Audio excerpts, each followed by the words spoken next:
Le plaisir est toujours renouvelé, mesdames et messieurs, de vous retrouver dans l'International. L'International, cette émission que moi j'appelle une émission comparative, parce que je le dis souvent, la RDC ne vit pas dans un vase clos. La RDC est un pays dans l'Afrique, dans le monde. Alors nous voulons savoir un peu combien pèse la RDC dans plusieurs domaines. Et aujourd'hui, nous prenons un domaine que j'apprécie, qui me plaît énormément, c'est la réalisation. La réalisation, comme vous le savez, c'est un domaine qui touche aux médias, un domaine aussi qui touche la presse. Et pour parler de la réalisation, nous avons fait appel à un réalisateur connu de la République démocratique du Congo qui, je le sais, vous en avez entendu parler, Yann Mambo, qui réalise beaucoup de belles choses, et surtout des clips en République démocratique du Congo. Et si je ne me trompe pas, le tout dernier que moi j'ai suivi personnellement, c'est avec Karmapa. Et avec lui, nous allons parler un peu de la réalisation en République démocratique du Congo. Très heureuse d'en devrait recevoir, Yann Mambo. Très heureux d'être reçu par vous, Colette Clément. La toute première question, nous voulons savoir, la réalisation, c'est quoi? La réalisation, c'est la matérialisation d'une idée, de façon générale. C'est réaliser une œuvre vidéo ou cinématographique, c'est matérialiser une file d'idées écrites sur un synopsis. C'est pas seulement vidéo, la réalisation peut être aussi audio, non? Bien sûr, bien sûr. Donc voilà. Et qui peut être réalisateur? Parce qu'aujourd'hui, hein, comme en RDC, comme on le sait toujours, il y a toujours une certaine confusion. Je prends l'exemple de Papi Mandeke. Est-ce que Papi Mandeke est réalisateur?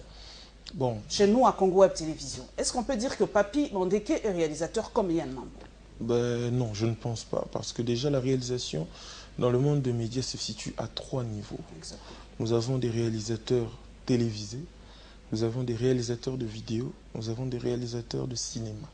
C'est 3 domaines qui nagent dans un même univers, mais qui ne sont pas des domaines explicites, qui ne se ressemblent pas. C'est des domaines cousins. Donc, Papi Mandeke est en train de faire quoi maintenant là? Nous sommes en train de tourner l'International, c'est lui qui mixe. Oui. Qu'est-ce qu'il fait? Quel est le terme qu'on doit réellement employer? Est-ce qu'il est en train de réaliser? Il est en train de réaliser? réaliser. Il est réalisateur? Il est réalisateur. Mais quand j'ai posé la question, vous avez dit qu'il n'est pas réalisateur. Non, j'ai dit il n'est pas réalisateur dans comme le moi sens, je le suis. Ah ok, c'est dans les différents... Voilà.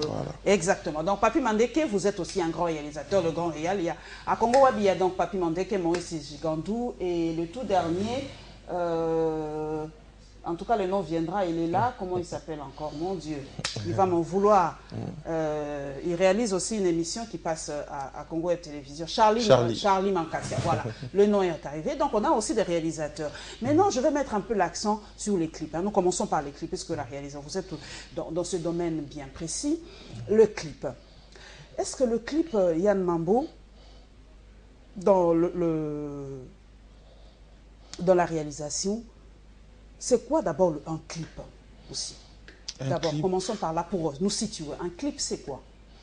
Un clip est une vidéo de quelques minutes.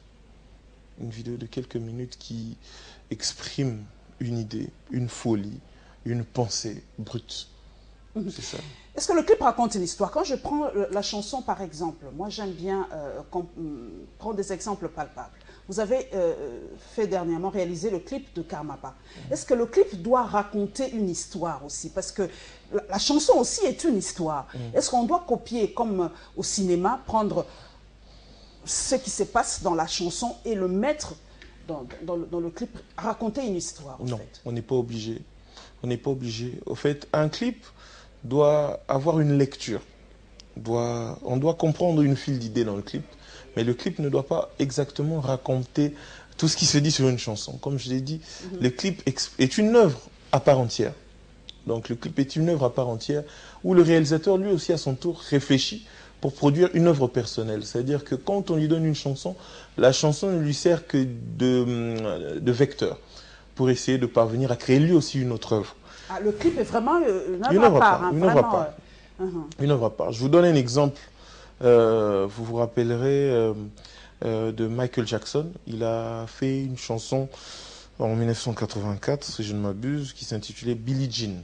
Exactement. Vous verrez que dans Billie Jean, ce qui se dit dans la chanson et ce qu'il y a dans le clip, c'est pas pareil. Totalement différent.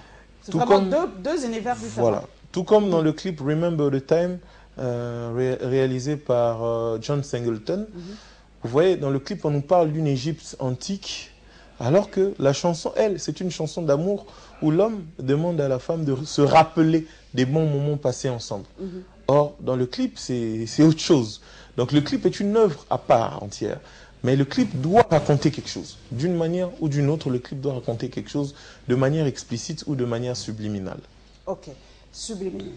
Ça me rappelle Maître Gims avec son album. Donc le clip doit raconter quelque chose. Donc le réalisateur doit avoir beaucoup d'imagination. Beaucoup. Déjà, vous m'aviez posé une question tantôt, je n'y ai pas répondu. Si tout le monde pouvait être réalisateur. Exactement. Non, tout le monde ne peut pas être réalisateur. Tout le monde ne peut pas être réalisateur. Tout simplement parce que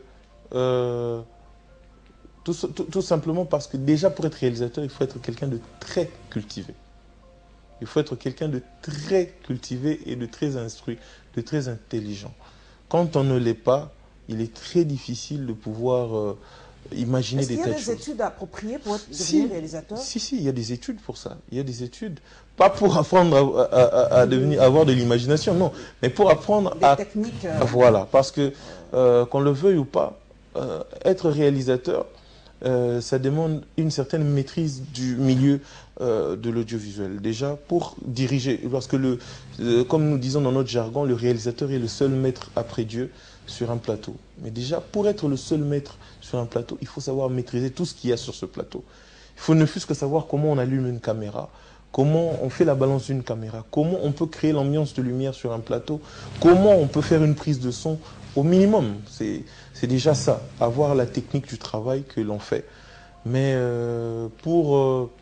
comment dire, réaliser, on n'a pas forcément besoin de faire des études, mais il faudrait avoir un maximum de culture. Il faut être quelqu'un de très cultivé, d'avoir beaucoup d'imagination et surtout de pouvoir se perfectionner chaque jour. Parce qu'être réalisateur, c'est un travail à plein temps. On doit s'instruire chaque jour, essayer d'apprendre des nouvelles techniques. Revenons dans le temps. Quand je vois la chanson de Mbiliabel, par exemple, quelle chanson de Mbiliabel réalisée à l'OZRT à l'époque, genre Essuie au Wapi, où ça s'est tourné vraiment, on appelait ça de toutes les façons, attention Yann, on appelait ça des playbacks. Est-ce qu'un playback est un clip? Non, déjà techniquement, un playback n'est pas... Ça peut devenir un clip quand le réalisateur le conçoit comme tel. Mais déjà, un playback, c'est un enregistrement. Un playback, c'est tout simplement un enregistrement. Ok. Le playback, c'est comme là maintenant. On est en mode playback. C'est-à-dire que la caméra tourne. La caméra tourne. Quand la caméra tourne et que l'image qu'on est en train de prendre dans la caméra, c'est ça le playback. Le playback ne devient exactement un clip que lorsque, après avoir fini le travail, on décide de le lancer comme tel. Là, on peut décider que c'est un clip. Parce qu'il y a des idées folles comme ça, où par exemple le réalisateur peut décider en une prise de faire un plan séquence. Comme nous l'avons vu avec dernièrement le clip d'Alèche, Bilo Kouaboué, le réalisateur a carrément décidé de faire un clip en plan séquence, c'est-à-dire une seule prise. Quelqu'un de non averti dirait que ça c'est playback. Non, c'est pas un playback, ça s'appelle un plan séquence. Un playback, c'est une image en train d'être enregistrée. C'est comme par exemple, comment je peux le dire? C'est comme dire un brouillon, par exemple. C'est un brouillon. Quand on est en train, quand vous, les journalistes, vous rédigez vos papiers, vous faites des ébauches de papier. Exactement. Et vous décidez que cette ébauche devient réellement l'article quand vous le mettez au propre et que vous décidez de le sortir comme tel. Du moment que vous n'avez pas encore décidé de le faire, ça reste une ébauche et c'est ça un playback. Est-ce qu'en RDC, Yann Mambo, je sais que vous êtes réalisateur des clips, est-ce qu'il y a une touche particulière aujourd'hui? Puisque avant de venir ici, j'ai posé la question à mon DG que je salue, DG Gilbert Biladi, qui m'a donné quelques pistes de questions aussi, parce que lui aussi est parmi les anciens réalisateurs de ce pays. Est-ce qu'il y a une touche particulière pour Yann Mambo? Parce que moi, j'aime les médias. Il y avait une touche pour Roni, je ne sais pas si, je ne suis pas spécialiste, mais quand on regardait un clip à la télé, on sentait que ça, c'est Roni Kabuka qui a tourné. Quand on regardait un truc, est-ce qu'il y a une touche particulière? Est-ce que chaque réalisateur a une touche particulière? Est-ce qu'aujourd'hui, pour reconnaître Yann Mambo, qu'est-ce qu'on peut avoir ou savoir d'un clip tourné par Yann Mambo? Déjà, c'est une question très pertinente, merci. Comme vous l'avez dit, vous avez cité le nom de Gilbert Biladi. Moi, je suis fier aujourd'hui de faire partie de cette école des personnes comme Gilbert Biladi qui ont appris à réaliser à une époque où la technologie était moindre, où il a fallu faire marcher son imagination et non avoir un maximum de logiciels pour donner un rendement. Donc moi, personnellement, je ne m'accentue pas sur les logiciels. Vous remarquerez que mes clips sont souvent très sobres. Ils n'ont pas beaucoup d'effets spéciaux. C'est question de moyens peut-être, Yann Mambo? Non. Vous savez, moi, comme je l'ai dit, moi, je fais partie d'une école. Moi, mes idoles, comme par exemple pour aller en dehors du pays, moi, je respecte des gars comme Quentin Tarantino, comme Christopher Nolan. Eux, c'est mes idoles. Vous remarquerez que dans les films de ces réalisateurs, il n'y a pas beaucoup d'effets spéciaux, mais la quintessence du projet réside dans le scénario, dans l'histoire, dans le fil des idées. Est-ce que les effets spéciaux dénaturent la qualité d'un clip? Oui. Selon toi? Oui, ça dépend. Surtout quand il n'y a pas de fond, parce que il y a une certaine amalgame qui se fait dans notre pays. Les gens confondent tout. Un monteur peut se dire devenir réalisateur parce qu'il peut dédoubler quelqu'un dans un clip. Ce n'est pas ça la réalisation. La réalisation, c'est une lecture. C'est la lecture d'une œuvre. C'est comme un roman. Il ne suffit pas d'avoir une belle écriture ou d'agencer 2-3 rimes sur un bout de papier et de dire qu'on a écrit un recueil ou un roman. Il faut une idée, une succession d'idées. Et c'est pareil avec un clip. Et moi, dans mes clips, moi déjà, au départ, je suis plasticien. Je suis peintre. Avant de pouvoir prendre la caméra, moi, je faisais de la sculpture et de la peinture. Moi, l'accent particulier qu'il y a sur mes clips, c'est le détail dans le plastique, dans le physique. J'aime mettre l'accent sur les détails plastiques. Quand quelqu'un regarde un clip, déjà par ma technique de prise de vue, par ma technique de mettre un accent particulier sur les détails plastiques, on sait comprendre que ça, c'est un clip de Yann Mambo. Et par exemple, la comparaison, moi j'aime bien, quand on prend Roni Kabuka, parce que ce sont des réalisateurs que moi je connais aussi, quelle est la touche de Roni par exemple? Roni Kabuka... Ou Didier Ndenga, hein, c'est aussi un grand réalisateur, parce qu'il a tourné dernièrement, c'est lui le réalisateur de River Hotel, on va en parler d'ailleurs. Okay. Quelle est leur touche particulière? Bon, déjà Roni Kabuka, c'est un précurseur, c'est l'un des précurseurs de la vidéo qui ont mis l'accent sur l'étalonnage. Ça veut dire? L'étalonnage, c'est l'accent sur l'embellissement des couleurs. Ah oui, lui, c'était vraiment les couleurs. Avant, les clips n'étaient pas étalonnés. Avant, on faisait juste des clips, on les montait et puis voilà, on les sortait comme ça. Les clips n'avaient pas vraiment d'étalonnage. Mais c'est avec le vent de Roni Kabuka qui, grâce à lui, il a ramené la technique de l'étalonnage. Et c'est une école qui est venue avec lui, Kerankam, Tony, Bassembe. Et voilà, nous autres, nous sommes venus, nous avons emboîté les pas. Voilà. Vous avez dit, vous mettez l'accent sur le plastique. Nous prenons par exemple les clips américains. Moi, je regarde beaucoup les clips américains. Et beaucoup d'Africains disent qu'il y a trop de nus. Disons-le comme ça. On expose trop les femmes dans les clips américains. Moi, je me permets de le dire, trop de fesses, trop de seins et tout ça. On met trop l'accent sur la femme dénudée. Et cette habitude réjaillit aussi ici en République démocratique du Congo, où on met trop l'accent sur les fesses des femmes, les seins des femmes, et beaucoup d'organismes internationaux, les féministes se disent, vous vendez la femme, vous chosifiez la femme dans vos clips. Qu'est-ce que répond Yann Mambo par rapport à ça? Non, je dirais plutôt que c'est une mauvaise lecture du travail que nous faisons. Je pense que pour moi, la femme, c'est la plus belle œuvre que Dieu ait créée dans toute sa splendeur. Dans tout l'univers, il n'y a aucune œuvre qui n'égale la femme. Et comme pour tous les peintres, la femme est un modèle parfait pour essayer de puiser dans l'art. Et pour moi, mettre l'accent dans une femme, sur une œuvre, c'est pour moi rendre hommage d'abord à Dieu, de rendre hommage à cet être magnifique.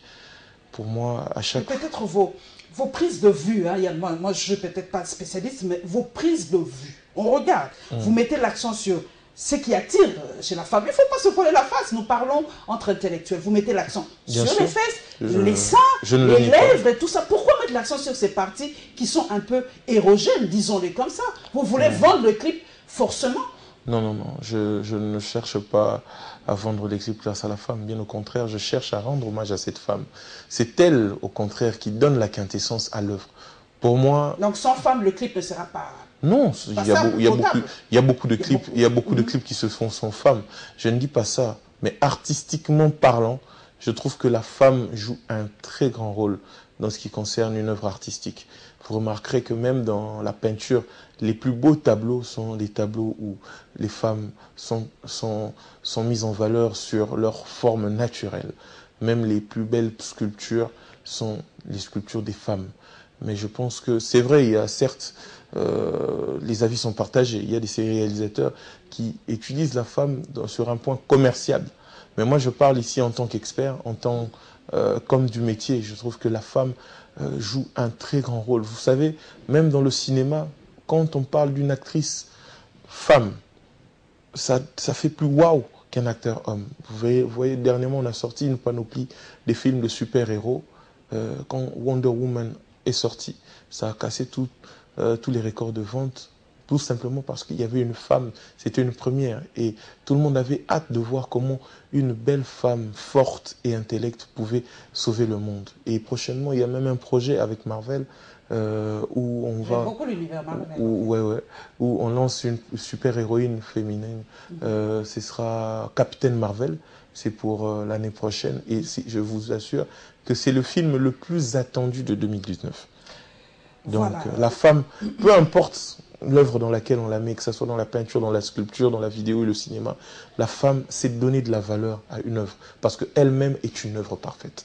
Est-ce que le clip peut faire vendre une chanson? Parce qu'aujourd'hui, nous prenons l'exemple des clips nigérians, Yamambo. Comment, on a l'impression, ma fille m'a dit de vous poser la question, comment les clips nigériens semblent très beaux, vraiment à regarder, des belles maisons, des beaux costumes, des endroits sublimes. Mais les clips congolais, on les tourne parfois dans des endroits vraiment, je me permets de le dire, des endroits de fois trop sales. Les arrière-plans ne sont pas agréables à regarder.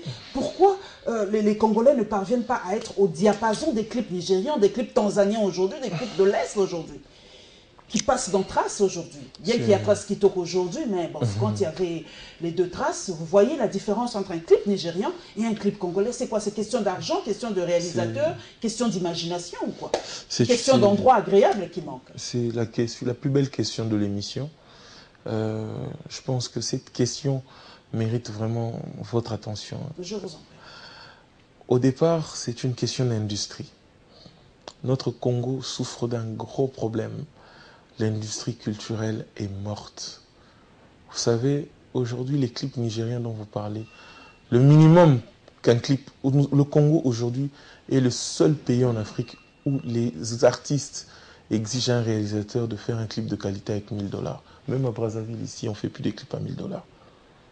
On fait plus. Impossible. Comment veux-tu que je te reproduise le ciel et la terre avec 1000 $? Je ne peux pas. Si vous allez chez les Nigériens, le minimum, c'est peut-être 20 000 $. Pour un clip. Pour un clip, oui. Et il y a des clips qui coûtent encore plus cher. Il y a des clips qui vous coûtent 100 000 $, qui vous coûtent 500 000 $. Le clip le plus cher du monde a été réalisé par Michael Jackson. Thriller. Non, ce n'est pas Thriller, c'est Scream. Ah, Scream avec sa sœur. Avec sa sœur. C'est le clip. Jusqu'à aujourd'hui, il n'y a aucun clip qui égale le record de ce clip. Le clip a coûté 7 millions de $. Vous voyez? Donc, vous savez, un réalisateur, c'est quelqu'un, comme on l'a dit, qui a de l'imagination. Et le rôle du réalisateur, c'est de matérialiser cette imagination. Pour le matérialiser, il faut des moyens. Surtout pour le réaliser avec exactitude et avec force de détail. Mais quand le budget qu'on nous donne ne symbolise absolument rien, nous sommes obligés de nous adapter. Mais or, moi, personnellement, pour moi, moi j'avais décidé de mettre fin à tout ça. C'est depuis 2016 que j'ai fait une déclaration. J'ai dit que je ne ferai plus des clips comme tous les autres. C'est-à-dire, beaucoup de réalisateurs ici font des clips pour manger, pour payer les études de leurs enfants, pour s'acheter des jeans. Mais moi, j'ai dit désormais, je ne ferai plus ça. Je ferai des clips pour exercer mon art et non pour de l'argent. Donc ça veut dire que je ne serai pas obligé d'accepter toutes les conditions qu'un artiste me ramène juste pour faire un clip. Moi, j'apprécie beaucoup un artiste comme Karmapa, parce que Karmapa, déjà au départ, c'est un artiste complet. C'est lui-même un plasticien, comme Qui moi, comprend qui comprend la valeur de l'art. Ce gars, je ne peux pas dire qu'il, si je dis qu'il m'a payé 20 000 $, c'est faux. Mais il m'a mis les moyens qu'il fallait pour reproduire les idées que j'avais en tête. Et ça, pour moi, c'est quelque chose que je respecte beaucoup. C'est vrai qu'on ne peut pas forcément trouver le budget qui va avec, mais quand on peut ne fût-ce que trouver les moyens matériels pour réaliser une idée, ça montre au moins le respect qu'on a envers son œuvre personnelle et envers le réalisateur avec qui on travaille. Un réalisateur de films cinéma, nous avons parlé du monde de Marvel, un réalisateur de cinéma peut basculer dans la réalisation d'un clip Bien de sûr, chanson bien sûr, et vice-versa. et vice-versa. Et vice-versa. Alors, nous entrons dans le monde du cinéma de réalisation. Aujourd'hui, nous revenons aux Nigérians parce que nous sommes aujourd'hui, moi je me dis, colonisés par les Nigérians du côté cinéma. Aujourd'hui, il y a des millions de films nigérians qui passent dans nos télés congolaises. Et comment eux, j'y reviens encore, vous allez dire que ce sont les moyens, mais deux fois, moi j'ai suivi aussi, il y en a qui disent que nous travaillons aussi avec les moyens de bord aussi pour réaliser. Est-ce que vous aussi, Yann Mambo, peut-être vous exigez trop avec le moyen de bord, comment nous ne parvenons pas à réaliser ne fût-ce qu'un film avec le style des Nigérians? Et pourtant, eux ils disent aussi deux fois, ils travaillent avec des moyens de bord aussi, mais c'est leur passion, ils le font pour vendre le Niger. Est-ce que toi tu n'aimes pas le Congo au point de dire, je fais avec le moyen de bord, mais je me donne à fond et je réalise un truc bien fait, voilà. Ah, ça. Non, mais bon, je pense que il faudrait qu'on se dise les choses en face. Je vous en prie, on est là pour ça. Vous savez, déjà des films se font ici. Il y a beaucoup de films qui se font. Prochainement, il y a le CINAF le festival des films féminins qui aura lieu la semaine prochaine, le 11, du 10 au 13, je crois, juillet, à la Halle de la Gombe, où je suis même invité comme intervenant à une conférence. Il y a beaucoup de beaux films qui se font, des films de très bonne qualité, mieux qu'au Nigeria, avec les moyens des bords, comme je vous le dis. Mais il y a un problème, comme je l'ai dit tantôt, c'est un problème d'industrie. L'industrie cinématographique ici n'existe pas. On n'en a pas fait. On en est encore au stade de passion et non au stade d'en faire une industrie comme au Nigeria. Aujourd'hui, les gens vivent du cinéma. Vous voyez des acteurs. C'est un problème dans le PIB du Nigeria aujourd'hui. Voilà. Hein. Mais aujourd'hui, il y a 4% du PIB du Nigeria aujourd'hui. Exactement. Or, ici, le cinéma est encore à l'état informel. Embryonnaire, je dirais même mieux. Voilà, on peut même dire à l'état embryonnaire si vous voulez. Mais l'industrie n'existe pas. Déjà, les producteurs, il n'y en a pas. Les réalisateurs eux-mêmes n'y croient pas. Les acteurs. Aujourd'hui, moi, je peux dire, bon, avec les moyens de bord, réaliser un film, mais j'ai besoin d'un scénariste, j'ai besoin des acteurs, j'ai besoin. Voilà. Mais au finish, ces gens me demanderont de les payer. Mais si déjà je ne sais pas où me vouer, à quel sein me vouer à la finalité du projet, vous voyez que quelque part ça décourage. Si au moins nous avions des salles de cinéma, nous avions des producteurs de cinéma, des chaînes de cinéma ici, pour promouvoir l'industrie du cinéma ici, comme le fait Univers Groupe Télévision, je pense que l'industrie du cinéma trouverait son éclosion comme au Nigeria. Les gens pour le faire, il y en a. En tout cas, croyez-moi. Les acteurs aussi congolais. Il y en a. Mais le problème, c'est une question d'industrie. L'industrie n'est pas encore née. Rien ne suit. Quand je prends River Hotel, arrivons, j'ai discuté avec une amie qui m'a dit c'est pas une série congolaise. Vous me répondez quoi? Elle a dit nous, les acteurs qui sont là ne sont pas congolais, on a pris partout. Disons-les, c'est une série africaine. Pourquoi on nous dit que c'est une série congolaise? Non, c'est une série congolaise. C'est une série congolaise parce que, de un, c'est réalisé par un Congolais et c'est une production congolaise. Donc, le projet cinématographique s'apparente d'abord à son géniteur. C'est déjà ça. Je vous donne un exemple. Vous connaissez Luc Besson, qui est un grand réalisateur français, un réalisateur que je respecte beaucoup. Luc Besson s'est fait une renommée parce que c'est un réalisateur français qui est PDG de sa propre boîte de prod qui s'appelle Europa Corp, mais qui a la particularité de réaliser des films ou de produire des films avec des acteurs américains.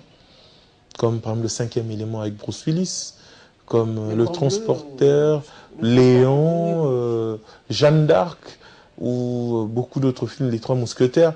Et récemment, il a produit un film Valérian et la Cité des Sept Planètes, où vous avez l'acteur principal est un Américain. Vous avez beaucoup d'acteurs comme Ethan Hawke à l'intérieur qui est américain, et on a même la présence de Rihanna dans le film. Mais quand on regarde le film à première vue, on a du mal à savoir que c'est un film français. Mais c'est un film français parce que le réalisateur est français et que c'est une production française.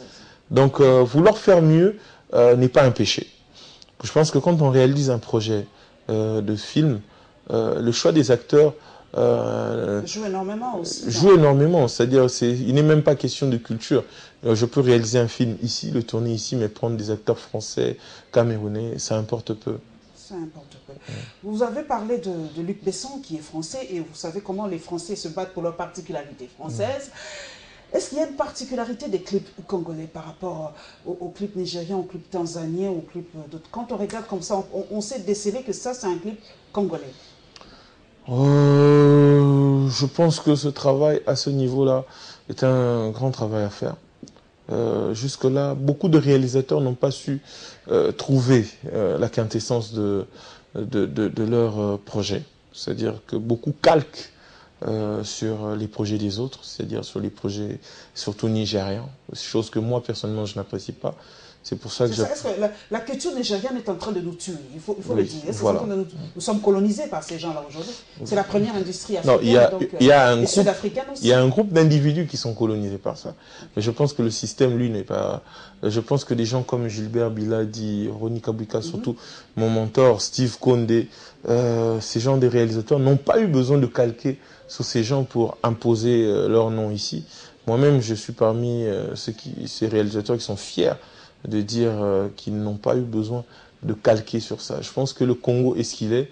Le Congo, c'est la capitale de l'ambiance, c'est la capitale de la SAP. Déjà, si nous nous basons sur l'ambiance et la SAP, nous pouvons déjà nous créer une identité particulière en ce qui concerne nos clips. Et surtout que nous avons une mode qui est assez spéciale et nous avons un nombre incalculable de stylistes. Si seulement nous mettons l'ambiance sur ça, l'accent sur cela, on peut nous créer notre... tout le monde, les stylistes, voilà. Tout le monde. Prenons le clip de Fally Ipupa où c'est habillé traditionnellement, le nom m'échappe. Elokoyo. Elokoyo, voilà. Ce clip a remporté un nombre incalculable de vues. Voilà. Parce qu'elle avait une particularité d'être africaine.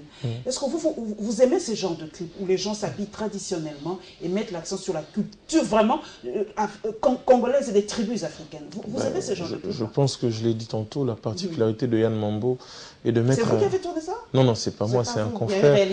C'est un confrère qui s'appelle Paul Balungidi, que je salue, avec qui j'ai eu à collaborer sur un projet de Fally aussi. Il avait une part de vidéo à faire et moi aussi. C'est quelqu'un que je respecte beaucoup, qui fait très bien son travail.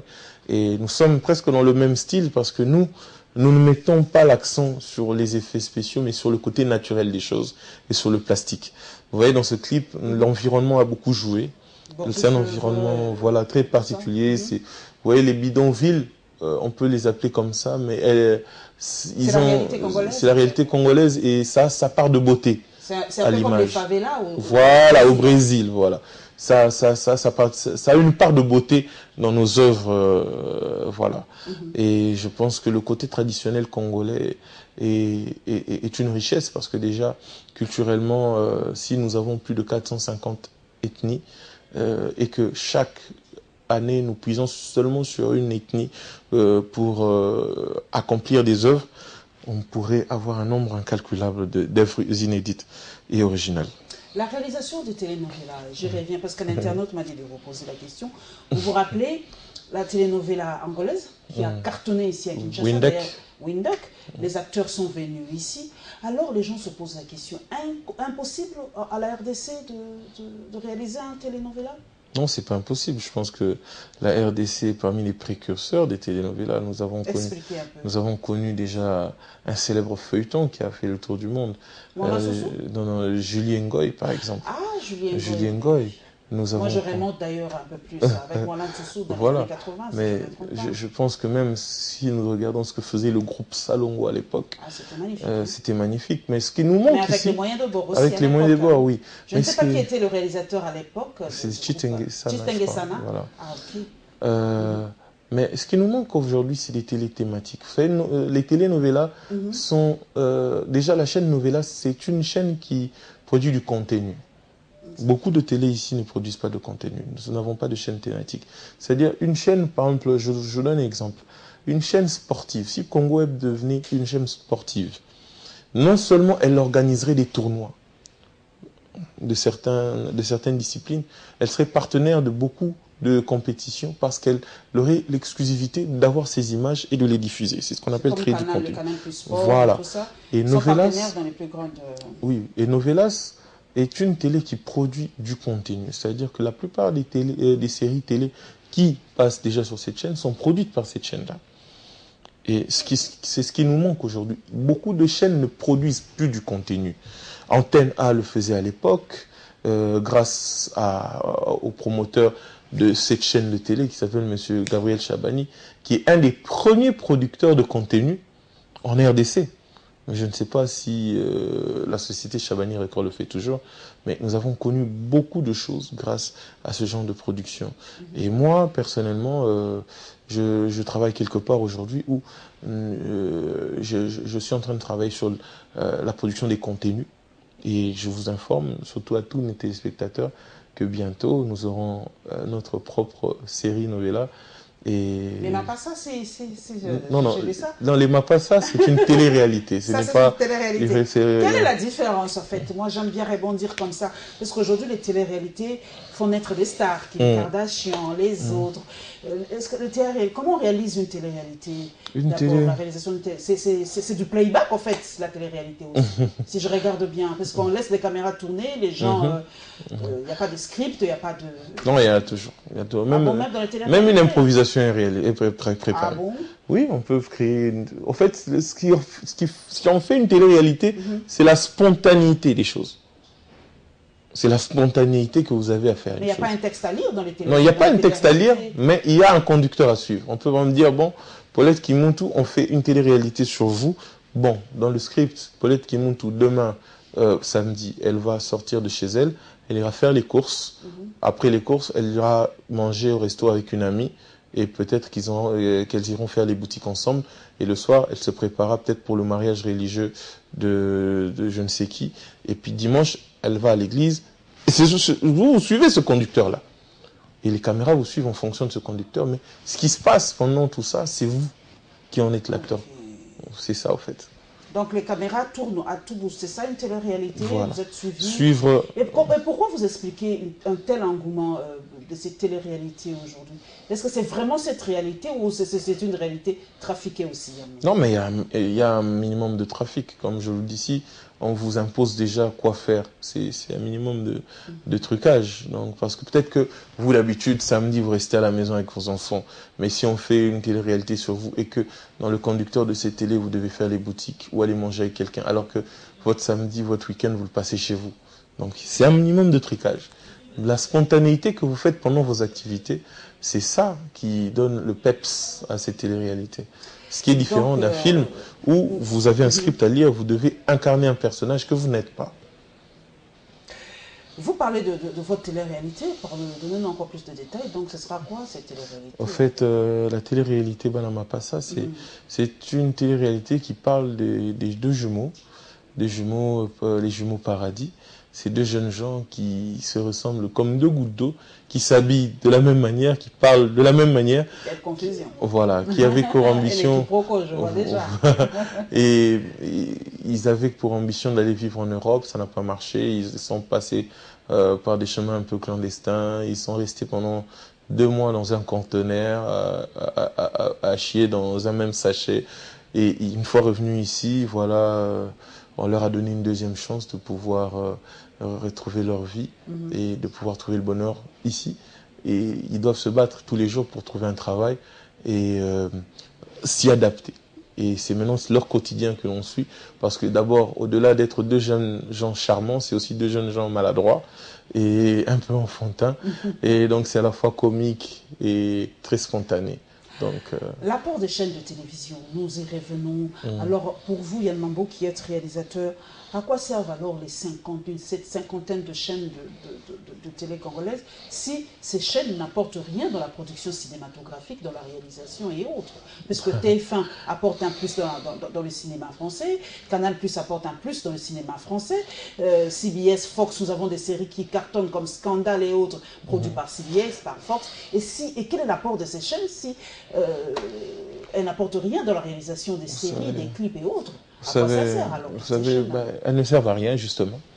Elles ne servent à rien parce que déjà, c'est une aberration, excusez-moi, de voir dans une chaîne de télé, programme 20h, théâtre, je sais pas moi, Maviokele. Une chaîne de télé qui écrit 20h, théâtre, Maviokele, 45 minutes. Ma chère Paulette, le théâtre est une salle, ce n'est pas un support cinématographique.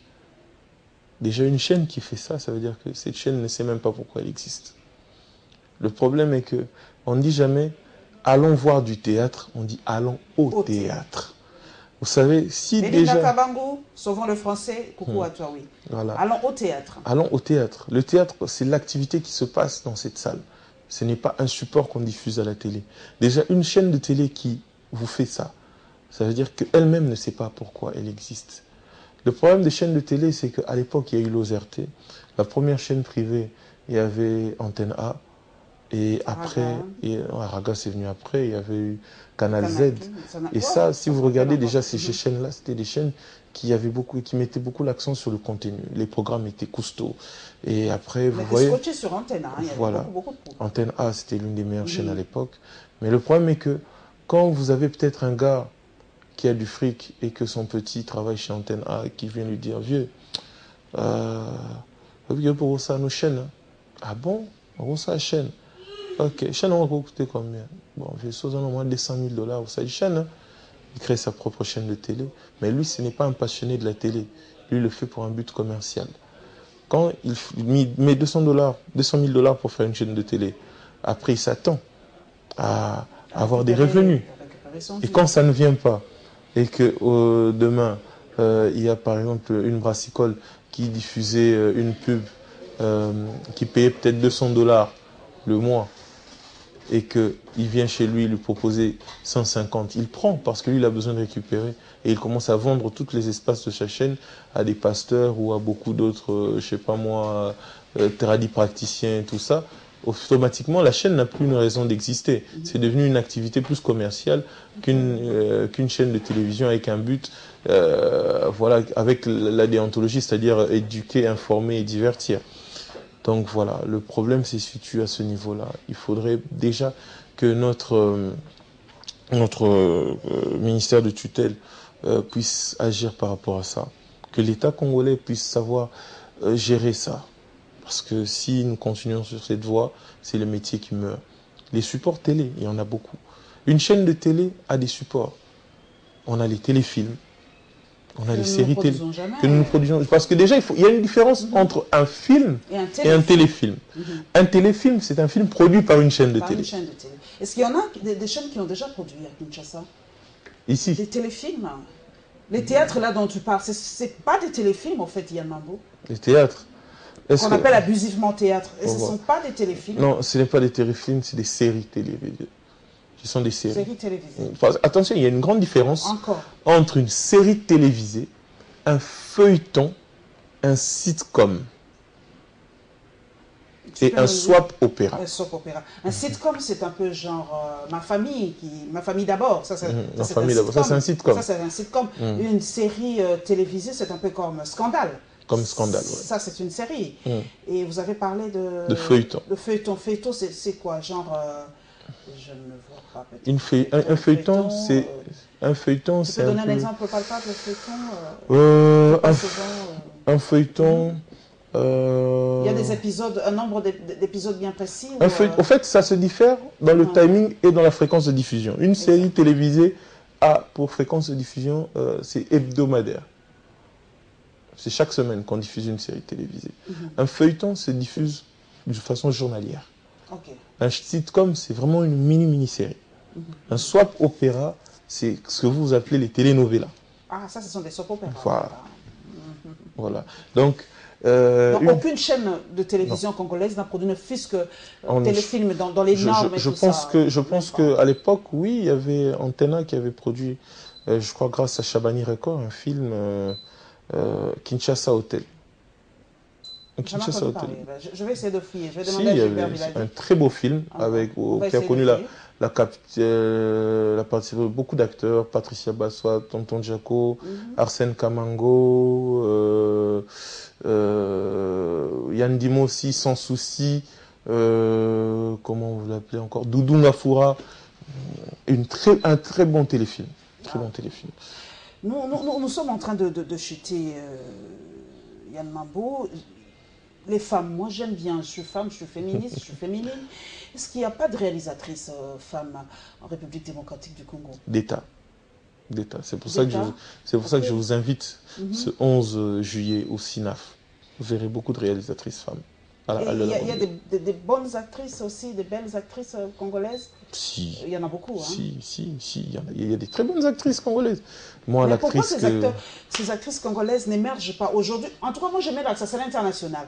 Aujourd'hui, on voit Geneviève. Je ne connais pas son nom, mais elle est dans le cinéma nigérien. Aujourd'hui, Geneviève et les autres émergent aujourd'hui dans le cinéma américain, même dans le cinéma anglais. Y a-t-il des acteurs congolais qui émergent dans d'autres espaces, dans d'autres milieux aujourd'hui? Pas exactement, mais bon, c'est parce que c'est comme je l'ai dit, c'est l'industrie qui n'existe pas. Parce que l'industrie est constituée de beaucoup de choses. Nous avons les promoteurs, nous avons les producteurs, nous avons les managers, nous avons les distributeurs, nous avons les chaînes de télé, nous avons même le ministère de tutelle, nous avons le gouvernement. C'est toute une chaîne qui est là pour promouvoir et vendre. Il n'y a pas ça. Nous sommes la toute dernière question, accordez-moi une minute. Les scènes de sexe dans les films, et vous êtes réalisateur, vous pouvez peut-être un jour réaliser un bon film congolais. Est-ce que les scènes de sexe sont passables dans notre culture?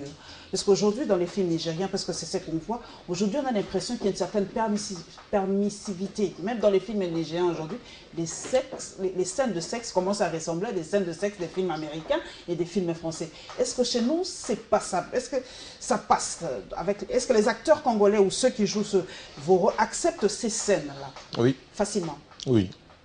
Comment ce sont des scènes jouées, sont capables de se déshabiller et de jouer ces scènes-là? Déjà, en cinéma, il y a une règle qui existe, c'est pas Gilbert Bilali qui va me contredire. Un artiste ne connaît pas le sexe. Expliquez. Déjà, je vous donne un exemple. Déjà, quand nous tournons nos clips ou nos films dans une loge, les artistes se changent ensemble. Et quand, déjà, je me rappelle une fois, il y a un garçon un danseur, qui devait tourner sur une publicité, qui se changeait avec des danseuses. Et quand il a vu une danseuse nue, le garçon a bandé. Et il a été viré du tournage. Tout simplement parce que quand tu joues, quand tu es dans le monde de l'art, tu ne peux pas considérer ton partenaire comme ta partenaire sexuelle. Ce que vous faites est purement artistique. Ces scènes de sexe, en fait, c'est du faux, hein? C'est pas du vrai dans la réalisation. Comment on fait pour masquer ces scènes? Il y a des scènes de sexe qui semblent tellement réelles. C'est le réalisateur qui fait en sorte que ces scènes semblent réelles. Même les scènes de mort, c'est le maquillage qui joue en rôle. Les scènes de sexe sont vraiment jouées. Mais il y a certains acteurs, par exemple, qui signent pour ne pas faire des scènes de sexe. Et dans leurs scènes de sexe, ils sont doublés. Ils ont des doublures pour le faire. Eux, ils peuvent peut-être se contenter d'embrasser. Mais les scènes de nu, il y a d'autres personnes qui le font. Je vous donne un exemple. Vous vous rappelez du film Pretty Woman? Exactement. Si vous vous rappelez bien, la scène d'ouverture, on voit des jambes en train d'enfiler. Voilà. Les bottines ou les bottes, quelque chose comme ça. C'était pas Julia Roberts? C'était pas Julia Roberts. C'était pas ses jambes. L'actrice qui a prêté ses jambes, c'est l'actrice qui a joué dans cette série, comment ça s'appelait? Le Caméléon. Vous vous rappelez de la série Le Caméléon? Je connais pas. Waouh, il y en a tellement de séries. C'est une vieille série, en tout cas, qui Ok, passait vers 99. Andrea Parker, je crois que c'est comme ça qu'elle s'appelle. C'est elle qui avait prêté ses jambes comme doublure à Julia Roberts. C'est ce genre de c'est choses. exactement ça. Voilà. Donc, on peut simuler dans ces scènes-là et dans... Voilà, Yann, nous sommes vraiment à la fin. Merci à Yann d'être passé. Le sujet est tellement passionnant, c'est la réalisation.